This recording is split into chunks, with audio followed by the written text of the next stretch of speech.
fois moins, Wendy, selon la ministre de la Santé Agnès Buzyn. Elle annonce un premier bilan de 1500 morts supplémentaires quand les températures ont dépassé par endroits les 40 degrés pendant plusieurs jours.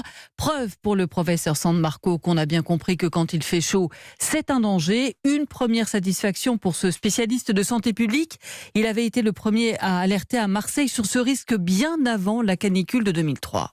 Première lecture, c'est bien. On est dans le bon sens. On a conscience que la chaleur pouvait être dangereuse. Première condition rigoureusement indispensable.